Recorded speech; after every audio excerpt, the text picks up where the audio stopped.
think it's pretty well established at this point that we all agree on what we're against much more than what we agree on what we're for in some kind of coherent, unified way. And indeed, I like Turnip's vision of kind of embracing that and rolling with that, and not trying to construct some kind of meta narrative, but to let these factions kind of be a tapestry of true diversity we can draw strengths from. I'm going to suggest not so much a meta-narrative, but I do think there's sort of a meta-critique that can be undertaken within all of these factions. Because I think that a lot of us in here, I think the problem, whatever you want to call it, the situation is not just that we come from different ideologies, different political factions, but that many of us have kind of dipped a toe into an ideological faction, but we're not really 100% sold on it, and we're not like, rigidly locked in. We kind of have this liminal surrounding where we have one foot maybe anchored in constitutionalism or monarchy or something, but we're open to this kind of looseness around the edges because we're not really sold that any of these things we've inherited from our culture are capable of really addressing or displacing or fixing the current regime or the current crisis. I think Clossington used the phrase ideologically homeless, and I think we're all kind of somewhat in that space. And I think this is because we inherit a bunch of ideologies in the West that all have a corrupt metaphysic, a corrupt epistemology. There's some rotten foundational things that need to be uprooted. But given that, I think all of these things can exist in a kind of tapestry. And we all get the thing of, we see in comment sections all the time about how, we're much more, like criticisms that we spend too much time on critique and not enough time on constructive, positive vision building, and even less time on direct action. But I'm going to suggest that this might not be a bad thing. For one thing, I think it's important to keep in mind that most of us have gone from, being like anti-SJW Trump voter, or even like a lefty, to like rejecting liberal democracy outright. And it's like a pretty big journey that most of us have been on in a short amount of time. So I think that, it's okay to kind of accept that that critique has been necessary. I think we have a much better grasp on what we're up against than any American conservatives did 10 years ago. Which is a good thing, very daunting, but I think we need to be realistic about that and not rush to action. Also, it's been a time when we've had an overwhelming amount of information coming at us about the true nature of the power structure that we all live under. So it might be excused that we've spent so much time critiquing the cathedral, globo homo, whatever it is you want to call it. So I think it's counterproductive to denigrate that time spent on critique in the name of direct action, because I think uninformed direct action is not only a waste of time, but in our case, dangerous and actively harmful. Considering we're up against a system that is capable of co-opting and astroturfing pretty much anything that can be thrown at it. We've got to not underestimate that, I think. But there's another idea, and this is just my opinion. This is my prophecy, is that I think that the most likely thing is that we're going to head into a period of collapse of the regime itself. I don't think we need to exert that much energy fighting that fight. It already seems to be so unstable, so insecure. And also, I think we need to not take that lightly, because it's not going to be pretty. It's not going to, we all kind of look forward to it, but I think we need to be really realistic about the shitstorm that's coming our way. And that's been touched on a little bit today, and I think that's a healthy thing. I don't think it's possible or desirable to work with any revolutionary mindset, a revolutionary paradigm, which is built on the same liberal worldview that's gotten us into this mess in the first place. And like I was saying last night, I'm not quite sure I see the reason why like our revolution is going to be any different. Like just because we're based or something, it's like I think we need a little more solid ground than that. I feel like we're in this moment now where like the flood is coming, it's like upon us. But instead of focusing on building the ark, some people are like praying for rain. You know, like doing rain dances. It's like, okay, you know it's coming, right? You know, like you don't need to be praying for rain right now. You need to be focusing on building this boat. So I'm definitely for the parallel society, parallel structures, building institutions. This is what we need to be focused on. But to do it effectively, we have to like really critique our own worldview that we inherit from the West, so that we're not just like spun out and co-opted into the evil system that is causing all this catastrophe. We need self-sufficiency, we need self-awareness, we need a fundamental reorientation of our philosophical and spiritual foundations. And we don't need to be ashamed of taking the time to do that properly. We all see the problem, or at least we see the symptoms of a deep problem. But every road to hell begins with an incomplete man, an incomplete system, an incomplete regime, thinking that, as Ortho said recently, just because you can see the problem, you can overcome evil. Right? These are like two different battles. And I think like this is my objection to the purely clear them out strategy, which is that like we see a problem, we're like, well, let's just get rid of the problem. It's like, well, it's not really that simple. There's a much deeper thing here, which is like we're up against evil. And evil has to be uprooted within ourselves, individually. It has to be uprooted in our worldview, like whatever disparate part of that tapestry your worldview is.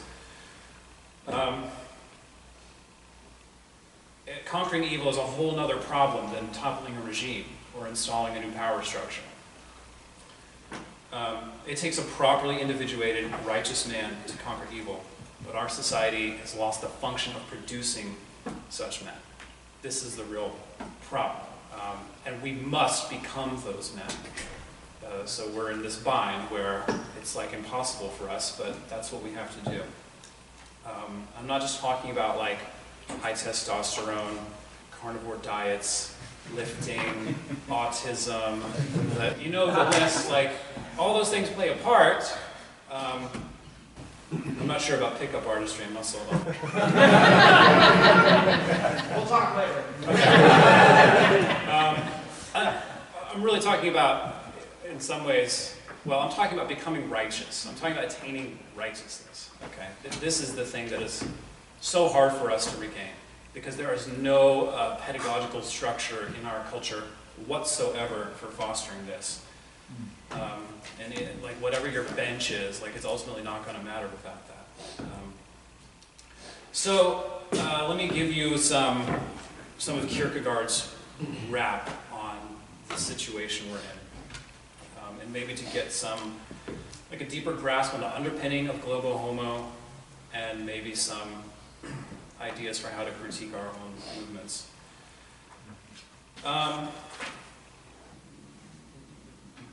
Now, let me just say a disclaimer here. As I talk through some of these ideas, I'm going to be, at times, criticizing the purely intellectual, the realm of the intellectual. This is not an anti-intellectual rap, okay? Like, I'm as intellectual as they come. I'm not trying to be anti-intellectual here. The answer is not anti-intellectualism or irrationality. Our problem is a spiritual problem. It's like a lack of spiritual integration. And I think these dichotomies that we see, like the impotent intellectual versus the muscle man of practical action, and even in some ways the dichotomies between monarchy and anarchy, I think a lot of these things are false And they're just the result of a corrupt metaphysic that we've inherited for centuries. Okay, so Kierkegaard, globo homo. Kierkegaard was talking about what we call globo homo back in the 1840s. And we intuit that the problem with globo homo is this egalitarian flattening of everything. It just turns the world into this flat, uniform, soulless soup. Kierkegaard called this the leveling. And the way it works is, so consider that there's two aspects of the self. There's two spheres, okay? There's your individual self, your I self, but there's also the self that is represented by the community. That actually is a part of yourself. It's not like you're detached from that. Like a lot of who you are comes from this collective pool of ideas, genetic memory, race memory, whatever. And so you kind of emerge out of that. You're born out of the sea of what Heidegger called the they self. And you slowly, over time, are individuated. The they self has this pedagogical function of being able to nurture you into an individuated self. In the individuated self, this is where you're connected with the eternal, and you have this creative domain where you're able to reflect on what you've inherited from your culture and make decisions about what to keep, what to get rid of, what to integrate, what to alter, through the light of your spiritual life, through the light of your connection, your individual connection with God. And that authentic individual brings that spiritual vitality back to the world.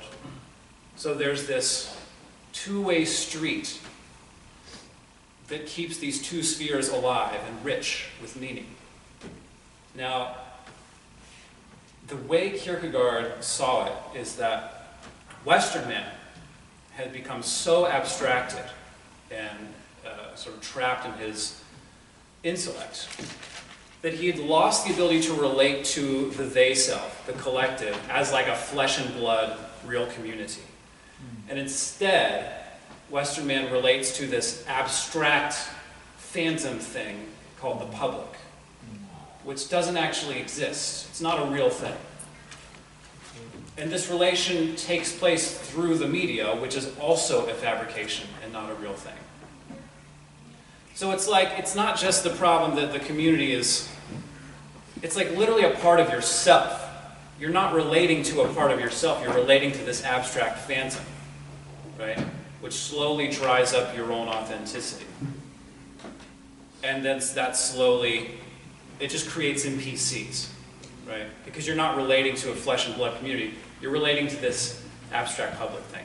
So the self becomes this NPC that instead of bringing spiritual vitality to the world, brings whatever NPCs bring to the world. Like the world starts to dry up without the spiritual watering that's supposed to come from the authentic individual's relationship with God.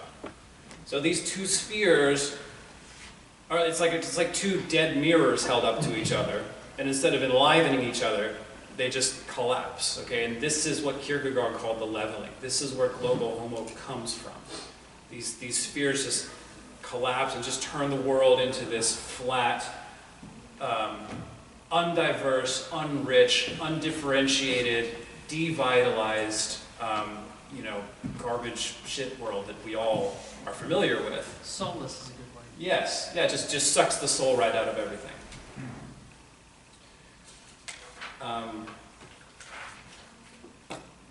So run that process forward through the centuries and we get to where we are now. So it's just like the whole world we see is just like NPC armies relating to an abstract public that doesn't exist. And the whole process is mediated by the media, which is also an unreal thing that doesn't exist. So the community is deprived of spiritual vitality and so on. So it's like it's this terrible positive feedback loop. So now here we are, and we're caught in this gravity well because these two spheres have collapsed like a star. You know, we're stuck in this gravity well. And our challenge is we have to overcome this gravity well, but we can't, because society that we grew up in didn't have the pedagogical function to give us any kind of authenticity, so we can't, so on and so on. This is why it's so hard for us to get vitality into our niche worlds. This is why it's so hard for us to get a real sense of coherence and vitality in whatever sphere we come from. It's created a kind of impotence. I mean, basically, we're all nerds. I don't think this is a revelation. I'll be the first to admit it. We're not nerds because of our intellectual proclivities, right? Again, it's not the intellect that's the problem. It's that the intellect needs to be properly grounded and infused in the spirit, in righteousness, and a real spiritual integration. And without that, you just get a kind of impotence. This is a big problem for us as a culture because nerds cannot inspire armies. Nerds cannot create magnificent works of art. Nerds cannot properly reach God. This is what we have to do. That's how we're going to re-tap our vitality, because the Nietzschean formula is completely wrong. In modernity, God is not dead. It's the individual that's dead, and the they-self that's dead. These two spheres are dead, okay? But God is not dead. God can't die, okay? God has conquered death by death, right? So we have to regain this spiritual vitality, which is always available to us, if we can overcome the stupidity and dead retardation of our culture. Culture is not your friend. Culture is not going to help us foster self-realization. So, real quick, let me just dismantle the philosophical foundations of the West over the last 1,000 years or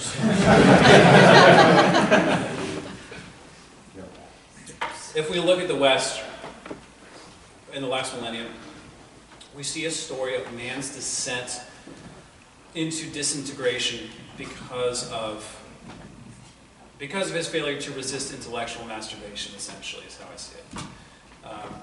Even as we've lost the sacred, we've lost the beautiful, we've lost the edifying, these things have slowly drained out of the West over the course of centuries.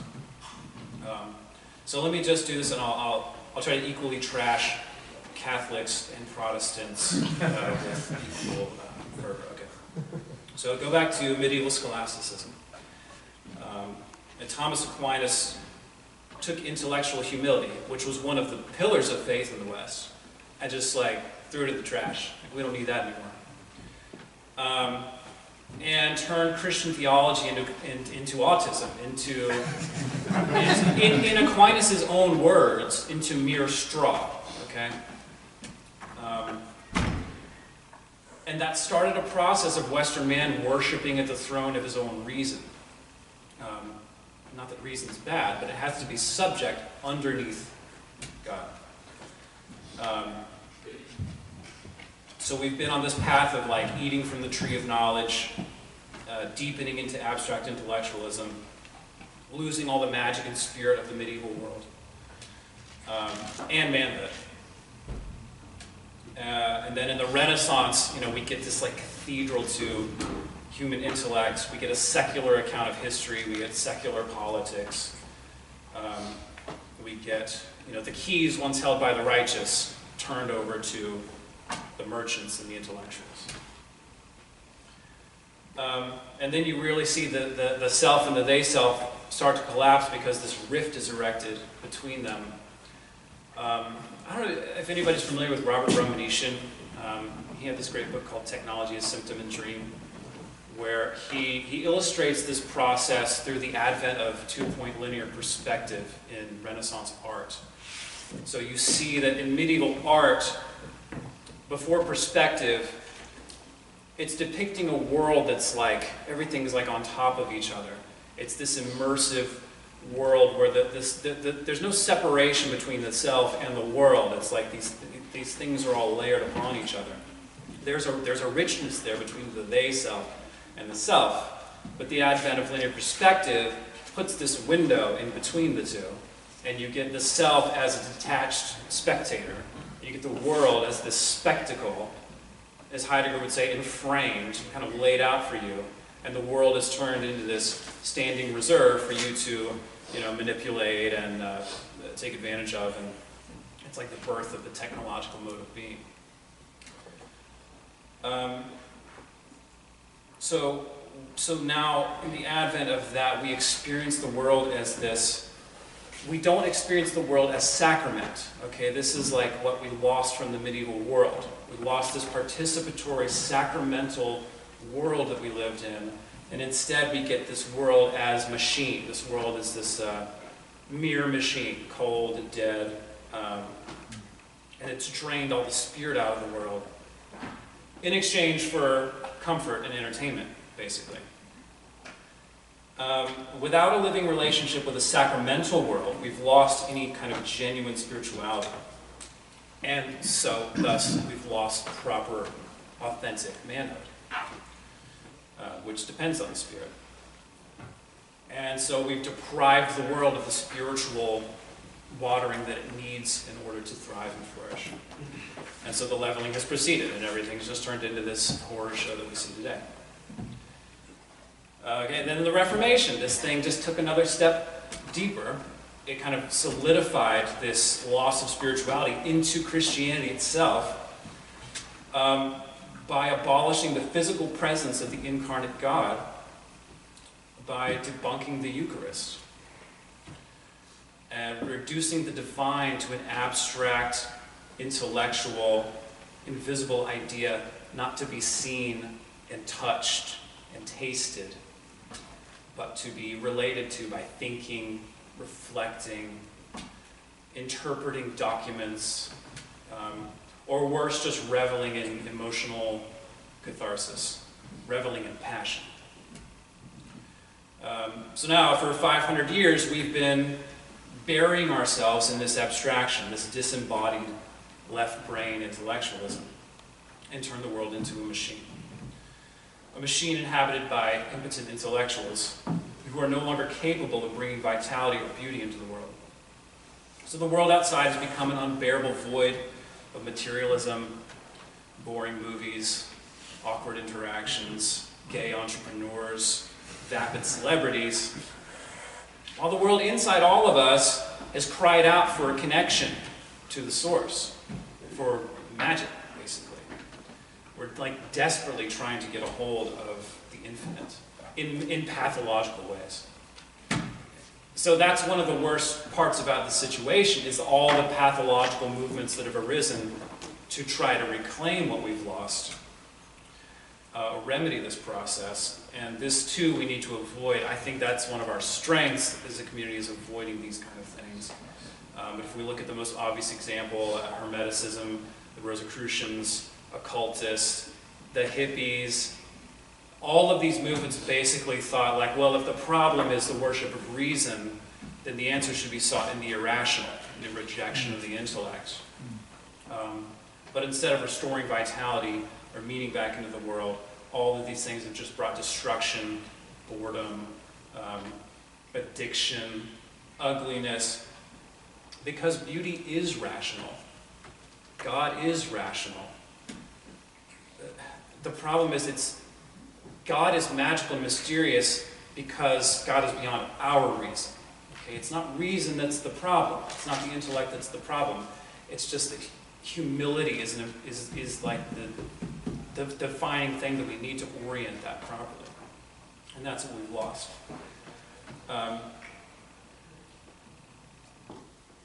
Western man, Aquinas, and then all of the West following Aquinas, just simply failed to heed the warnings of the early church fathers, who said, like, hey, don't try to parse the Trinity with the intellect. You're not going to do it. Aquinas is like, well, yeah, okay. And then, we get pure autism as theology. As late as the 17th century, Descartes himself, in his Principles of Philosophy, warned against elevating reason above the things of God, writing, quote, Above all, we should impress on our memory as an infallible rule that what God has revealed to us is incomparably more certain than anything else, and that we ought to submit to divine authority rather than to our own judgment, even though the light of reason may seem to suggest, with the utmost clearness and evidence, something opposite. It might be good to remember that Descartes' entire rationalistic philosophy and analytic geometry were delivered to him in revelation by an angel. So I would say that one essential thing we have to regain is a sense of intellectual humility. And restore the intellect to its proper place in a hierarchy of self where, yes, we have the intellect, we have willpower, we have physical development, we have all these things, but they're all subject under faith as like the prime thing that orients all of these things in a functional hierarchy.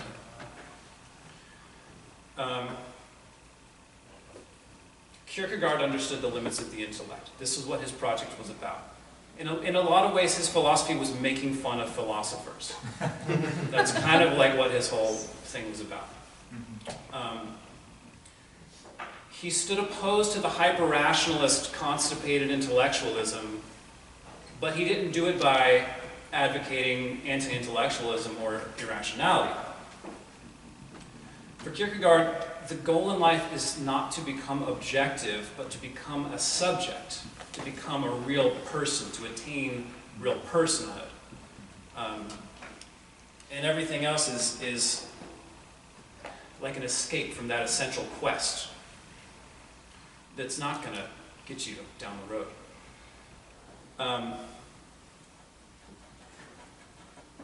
We've abandoned proper self-realization. Self-realization is a term that to us suggests something like journaling, taking cold showers, maybe smoking DMT in an exotic foreign country or something.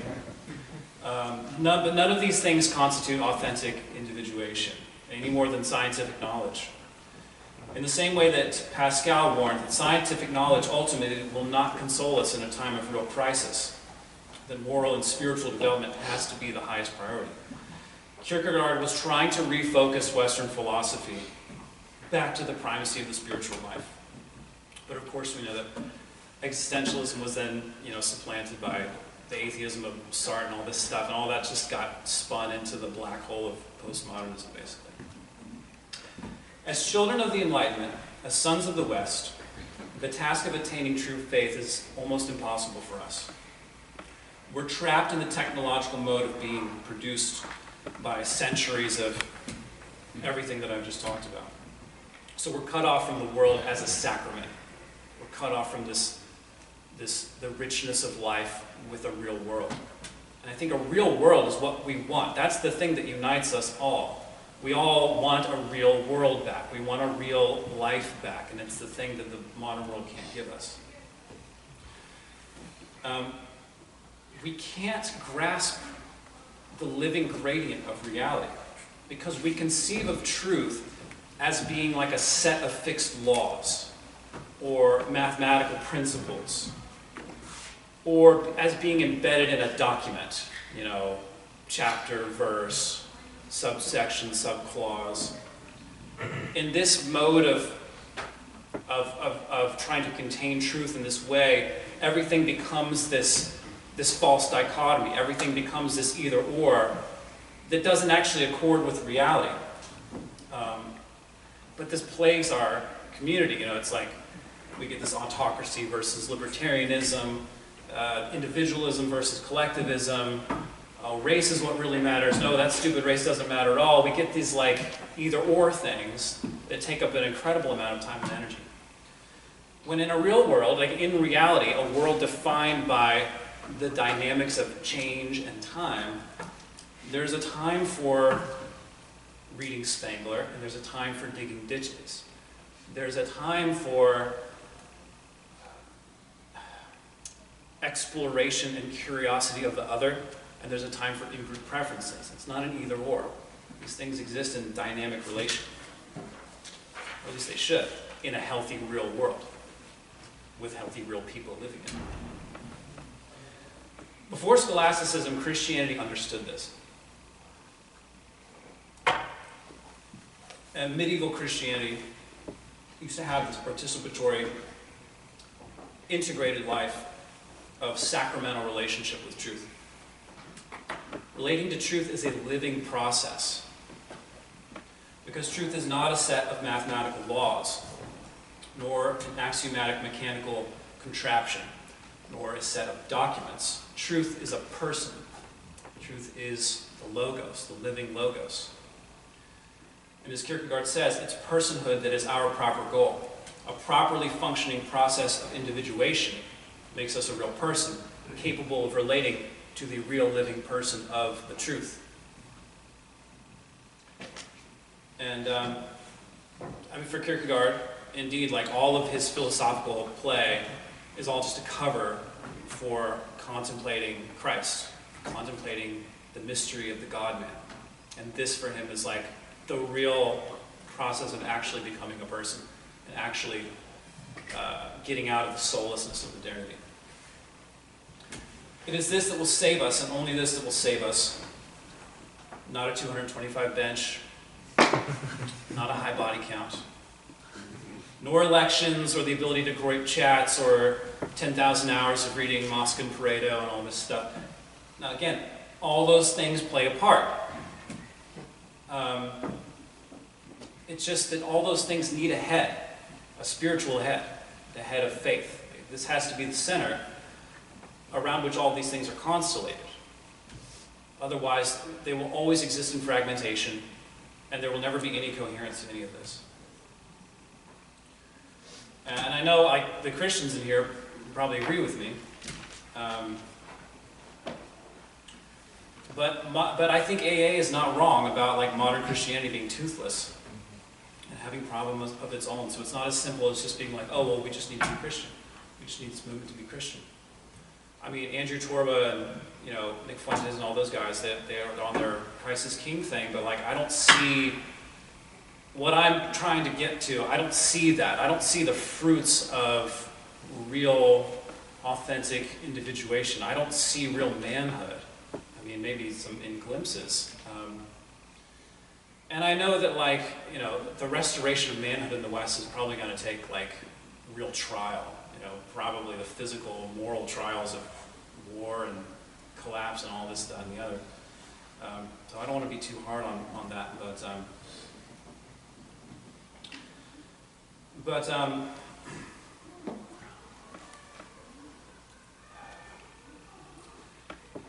this is the meaning of the Incarnation. Okay, this is what we need to understand as Christians. Okay, I'm Orthodox. I'm not trying to like advance orthodoxy as like the only one true faith. That's not how I think, and that's not what I believe. But I think Christianity as a whole needs to like regain this depth of understanding about the Incarnation. The whole meaning of the Incarnation is healing that divide between the self and the world, reconciling the eternal with the temporal, the community, the individual, not as an intellectual exercise or as an emotional catharsis, but as a steeping of oneself in the sacraments, in the tradition, by relating to truth as a person, through liturgy, through prayer rules, through the seeing and tasting and touching of God, as a tangible, incarnate reality. This, to me, represents like the deprogramming that we need from this like technological mode of being that we're trapped in.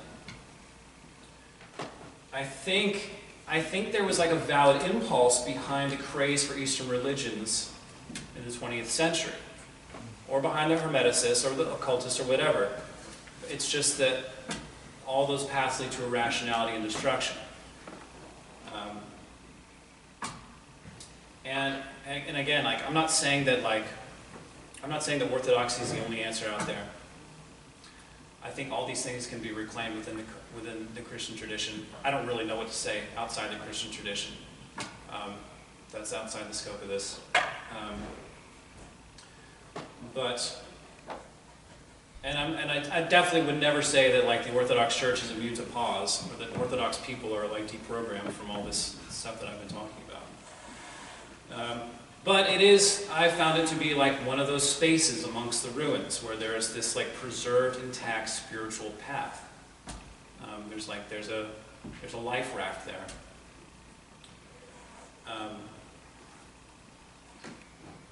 And Orthodoxy is relatively untainted by the evil tradition of the Freemasonry and the Enlightenment and all this crap that taints everything that we have contact with as a culture.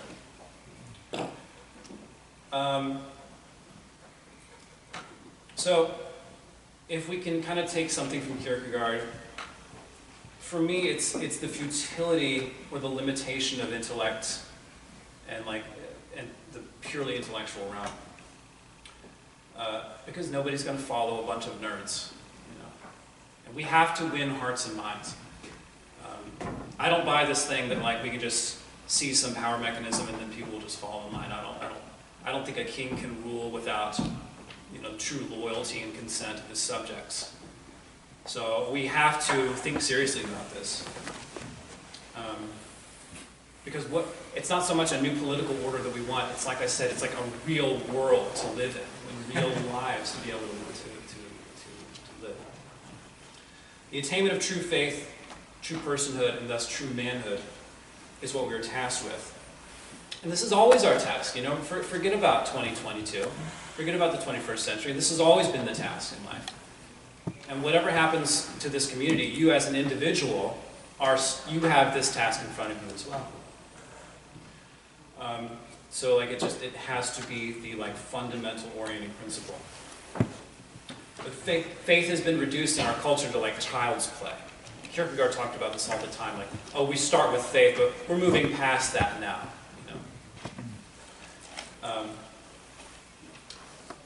Here's a quote from Kierkegaard. In our age, everyone is unwilling to stop at faith but goes further. It perhaps would be rash to ask where they are going. It was different in the ancient days. Faith was then a task for a whole lifetime, because it was assumed that proficiency in believing is not acquired either in days or in weeks.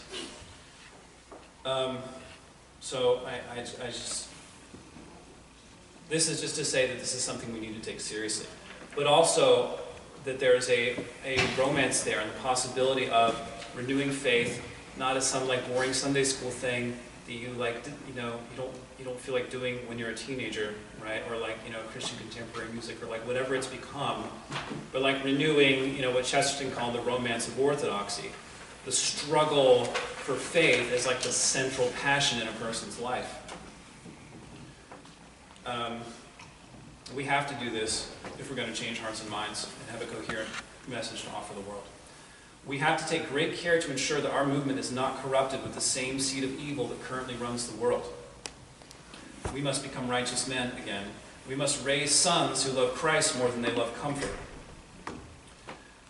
And who are characterized not just by intellectual sophistication, but by valor, honor, dignity, nobility of spirit. Who are more interested in prayer and fasting than they are dunking on atheists on Discord servers. All this we can do, I think we inevitably will do, although, as I said, it may take trials to get us there. It may take coming very severe trials that we need not underestimate. But for now, I advocate not rushing to destroy the existing power structure before we have some kind of coherence about these issues. Or we're probably going to fall into the same ditch that every revolution has fallen into for the last 300 years.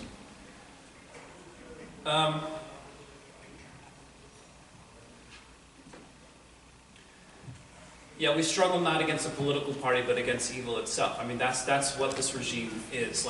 We're struggling against a black hole of evil that is going to transform anything we throw at it. What we have to realize is that any shred of unrighteousness in us as persons, any flaw in our philosophical worldview, is going to be co-opted and spun by evil for its own terrible purposes. We have to take this very seriously. seizing power, it may seem like daunting to us now, but seizing power is no problem. Like, people have seized power over and over and over and over again for centuries. Regimes have been overthrown, but this has never really gotten us anywhere, except deeper down the road to hell. Overcoming evil is the real problem, and it's a problem beyond the merely intellectual or the merely technical. All right, I'll just leave you with some closing remarks from Kierkegaard on this topic of renewing the struggle for faith as the central passion, as within the culture, and the inexhaustibility of this, and the richness of it. So this is from the epilogue to Fear and Trembling. It says, "Once when the price of spices in Holland fell, the merchants had a few cargoes sunk in the sea in order to jack up the price. This was an excusable, perhaps even necessary deception. Do we need something similar in the world of spirit? Are we so sure that we have achieved the highest, so that there is nothing left for us to do, except piously to delude ourselves into thinking that we have not come that far simply in order to have something to occupy our time? Is this the kind of self-deception the present generation needs? Or rather, does it not need an honest earnestness that fearlessly and incorruptibly points to the tasks of faith, that does not disquiet people into wanting to attain the highest too hastily, but keeps these tasks young and beautiful and lovely to look at, inviting to all, yet also difficult and inspiring to the noble-minded? The highest passion in a person is faith, and here no generation begins at any other point than where the previous did. Each generation begins all over again. The next generation advances no further than the previous one. As long as the generation is concerned only about its task, which is the highest, it cannot become weary. For the task of faith is always adequate to a person's lifetime." So I pray that we all find some resolution to the anxiety and endless turmoil of rank punditry, reading lists, Twitter debates, not by abandoning these things, but by properly constellating them around a true center, which has always been and will always be the true center of faith, which is about victory over the temporal world through faith. As Christ said, "In this world you will have tribulation, but take heart, I have overcome the world." I think we have tribulation enough, and for me, this is the only path for us to overcome.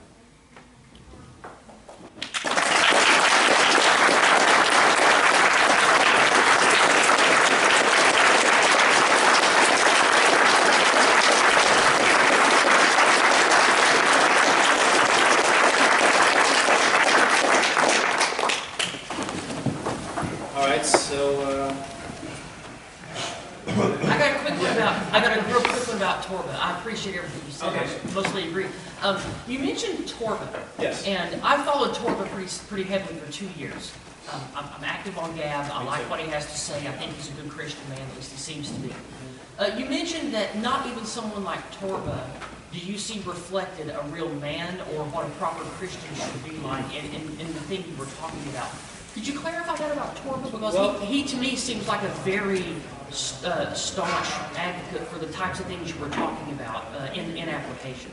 I'm more thinking about Fuentes. Yeah, Torba, I mean, I know little about Fuentes. I have more respect for Torba. Okay. But in my mind, I've started to lump Torba and America First into a thing. It seems like that. I think they're quite separate. It seems like they're kind of like hooking up. Okay. No, I have a lot of respect for Torba.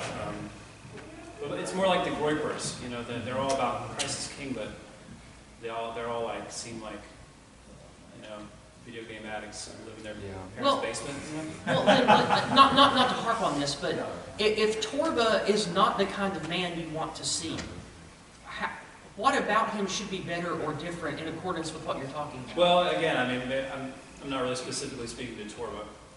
Okay. Yeah. And I also all I know of Torba is like what I see him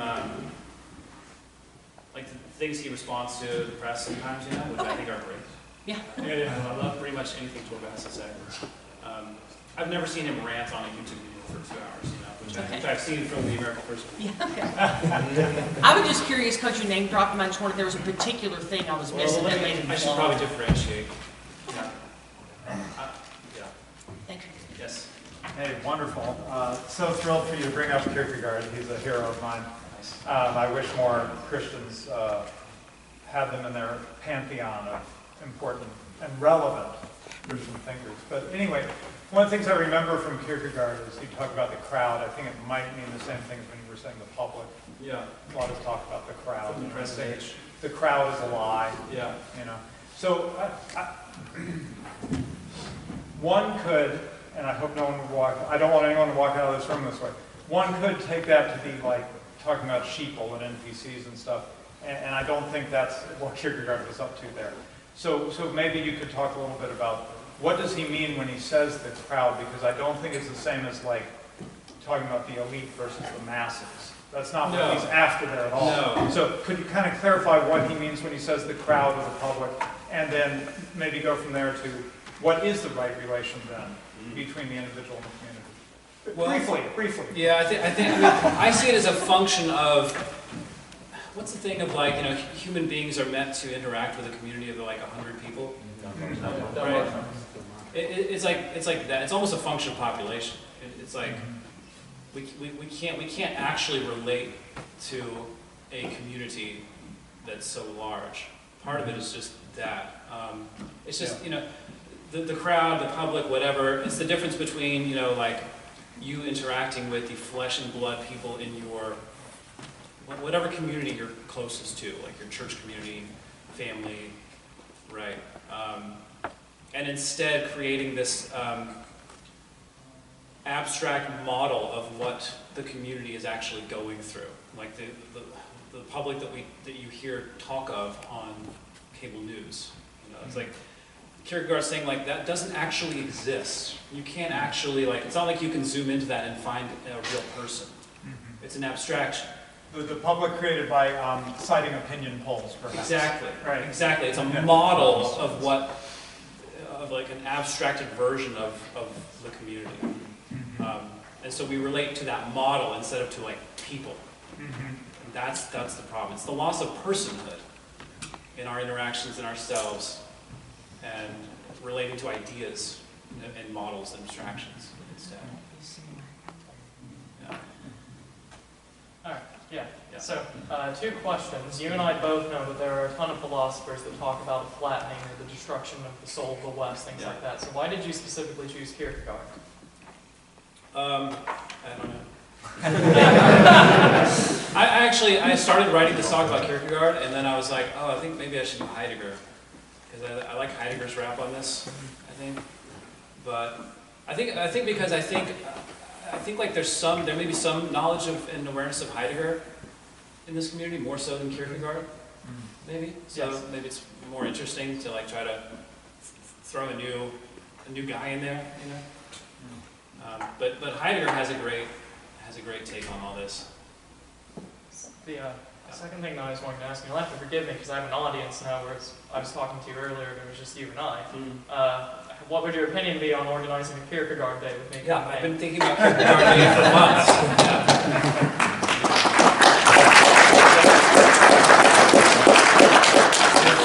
I think when I think about Kierkegaard Day, I feel the same way about it as Tolkien Day. I loved Tolkien Day because Tolkien is one of those figures who is like, you know, not just intellectual.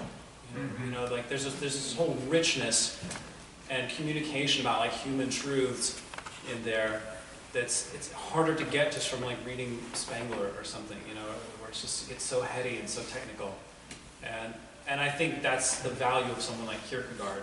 Whereas with Heidegger, it's very difficult, it's very thick. With Kierkegaard, there's this human element to it, and it's fun, you know. It's like, it's the same way with Carlyle, like he writes as characters being presented by other characters. You know, like the editor is a pseudonym, and the thing that the editor is presenting is a pseudonym, and like there's these layers of character, so it's just fun. Yeah. Yes? It's kind of a comment, and you comment upon, or at least this was Kierkegaard's commenting through you as a filter. You said that the world from the medieval ages has kind of been disenchanted, and that's been the story of the Faustian man.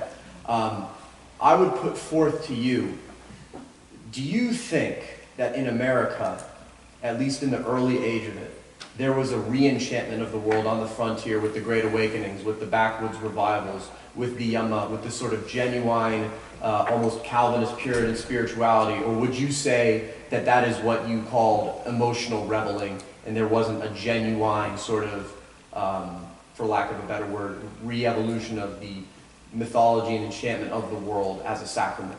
I would say the way I see it is, again, like, it's not an either or. But what it is that, like, I mean, throughout history, like if you look at the last, 500-600 years, it's not like, oh, the world was enchanted and then now the world's not enchanted. Okay? It's like there's all kind of dynamic change going on all throughout history, and there's more enchanted periods and there's less enchanted periods. It's just like Cthulhu always swims left, it's like, but over time, the trajectory is, it's like flattening. Mm-hmm. Such as the Kali Yuga. It's just the Kali Yuga. What are you going to do? Just hang on. Yes. So mostly just a question of clarification. What you're asking for is kind of the search for piety in service of the ultimate metaphysics, moral, God, the highest above you. Mm-hmm. I think is what you're asking, but is your contention that the journey to piety is not possible when interfacing with the flat world? Like, we have to destroy this flat world, this fake and gay media that controls this image of the public, the figment of the public. Is like, that is the contention, is that we can't interface to piety because of this? Kind of. I mean, the problem, like, what's so hard for us is that, like the struggle for faith is always the hardest, right? But in a normal, healthy world, society has structures that help nurture and direct the individual at least in the right direction, and at least give some kind of cues and some kind of like apparatus to kind of help. We have none of that. Yeah. Well, we have the bones of the church, is what we have. Or we have, I don't know what we have, and I don't really know, like, I don't really have a solution. All I can say is, like, we must do this. And culture is not going to help us. And in many cases, the church is not going to help us. But it's always possible, because God's not going anywhere. Yeah. Yes? When you were speaking about that kind of piety that we need to bring the masculine way, my first thought was of St. John of the Cross. His sort of passion for the Lord, and also for making it almost romantic in some Yes. ways. Completely combining Yes. Eros, Paphos, the other one, and is that the kind of masculine love you're thinking of when you describe this masculine passion? Yeah, like we would do well to like revive interest in like warrior saints, from like the Middle Ages. That's that kind of culture that, at least in Catholicism and Orthodoxy, is still preserved. So, like, I teach high school at a Christian private school to like mostly Protestant kids, and they're all pretty ambivalent about their church life, But then I start hitting them with like what we're talking about, and suddenly it's like, especially the young men, are breaking up, and it's like, okay, this is one way we need to stoke that fire. I think in whatever Christian tradition you're in, like I think we can reclaim some of that magic, the romance of orthodoxy, as Chesterton said.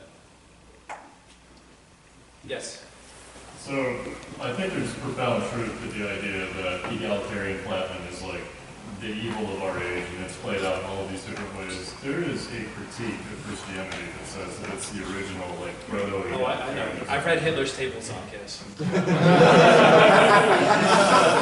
Speak to that and maybe give a response. That that's one of the wildest parts of Hitler's Table Talk, is this thing about how, like, Jesus was great, like he stood up to the Jewish establishment and blah, blah, blah. But then Paul, saw this, and he was like, oh, these people will die for this. I can co-opt this and use it to overthrow the Roman state and destroy the Roman culture that I hate.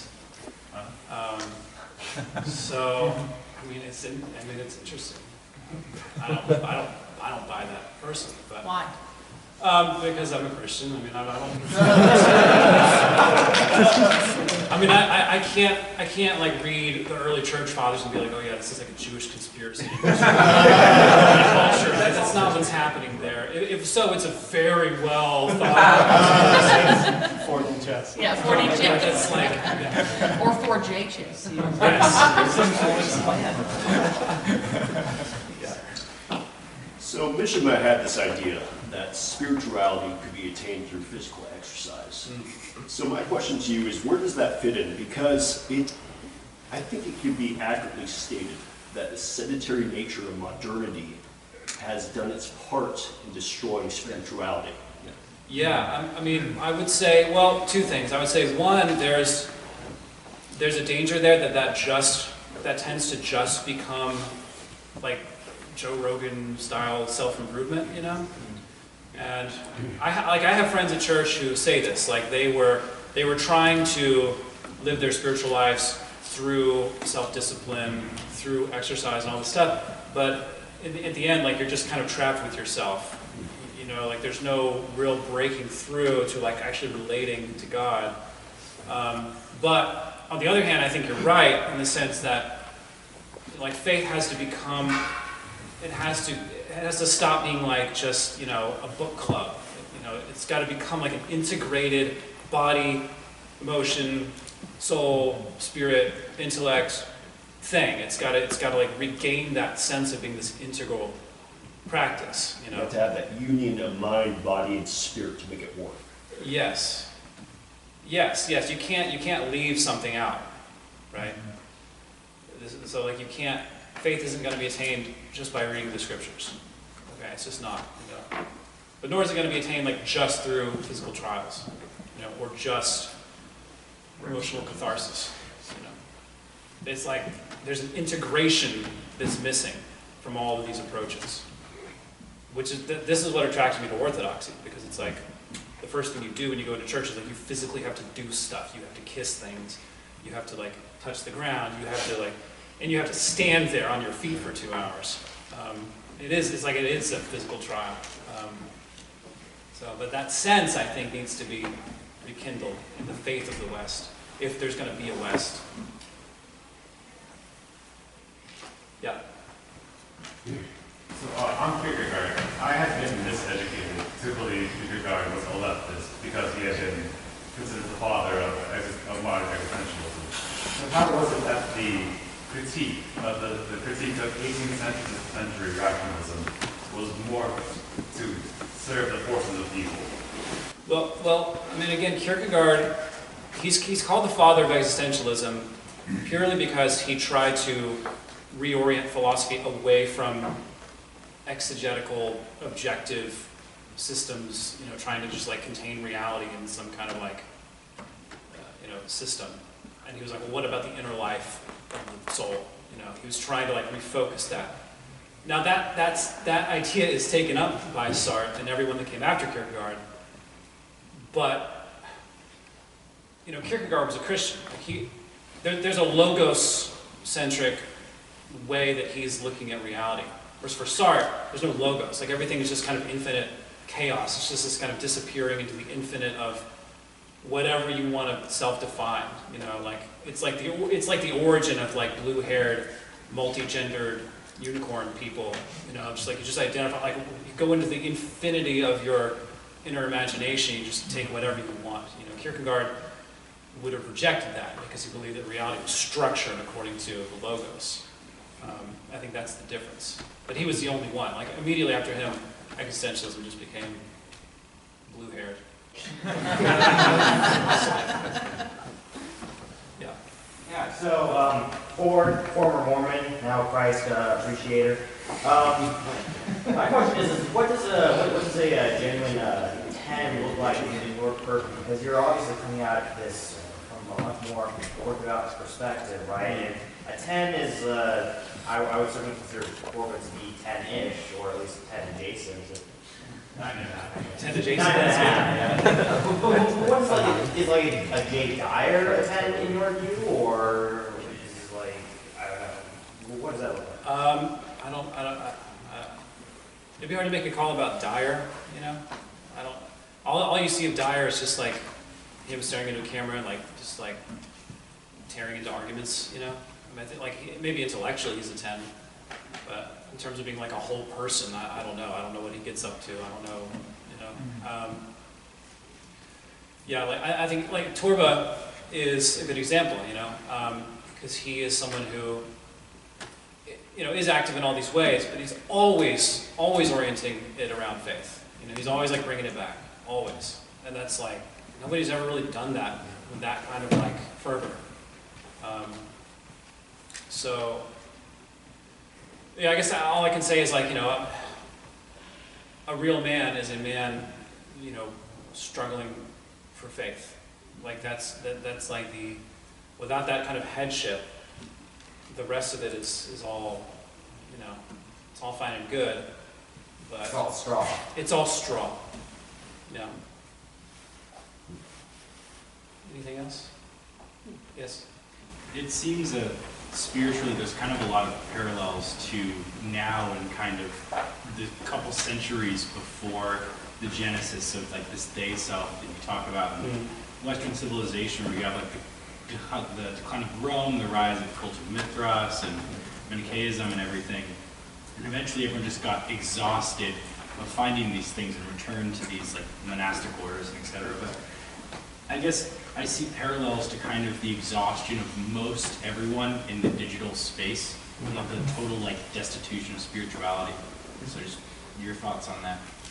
Oh, well, yeah, I mean, you're totally right about that. I mean, you said it. I mean, it's like the digital space is just another manifestation of this, which is why it's so nice to like come here and like relate to each other as people. You know, like again, like personhood. And that's like everything about the modern world works against us, including the digital space. You know, because it can give us a sense that we're doing something when we're not actually doing anything. Like it can give us a sense that we're making progress when really we're just like spinning these wheels and not actually growing or developing. So there's a danger there. And that's true of our whole culture. Everything in our culture works actively against us attaining manhood in like a proper sense. So, yes? When you talk about the struggle for faith, is it something in your conception that can ever be attained, or are we just dealing with Camus' conception of Sisyphus? Well, I mean, the way Kierkegaard puts it is like, well, no, it's not like an attainment. Now I've got the goal, I'm good to go.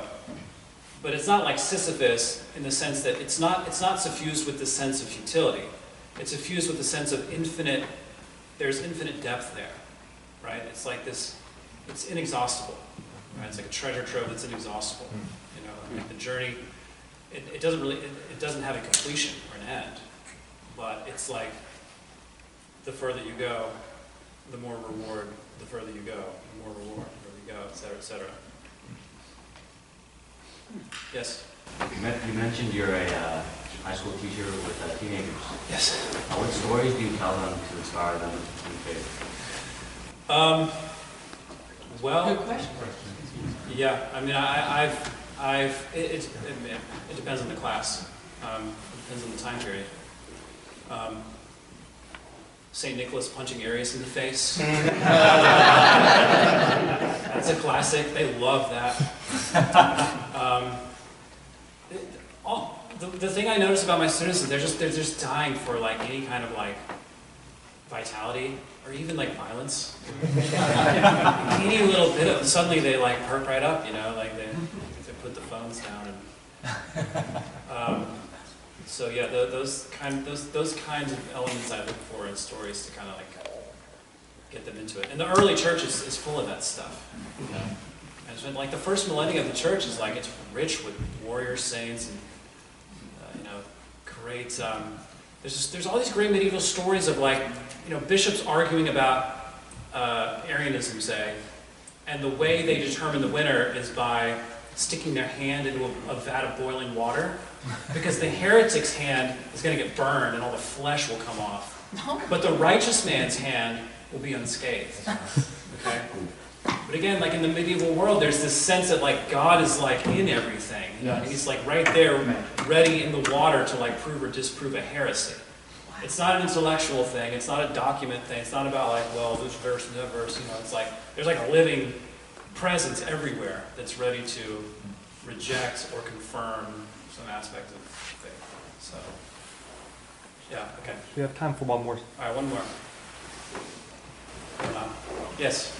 Real quick, particularly in the realm of the spiritual and whatnot, how can perhaps we reclaim some more spirituality and, I guess, mysticism in a way, and like, you know, kind of the Christian faith in general, bit of a broad, I guess, question. So maybe coming back and maybe finding that second person within us. Yeah, that's the question. That's the question in front of all of us. I mean, for me, it's orthodoxy.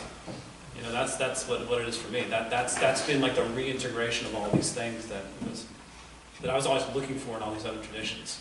But I think, you know, maybe in every tradition there can be a sense of that rekindled. Orthodoxy kind of has all these automatic things that come with it that foster that. But that is the question. I don't know the answer. Yeah. Okay. All right.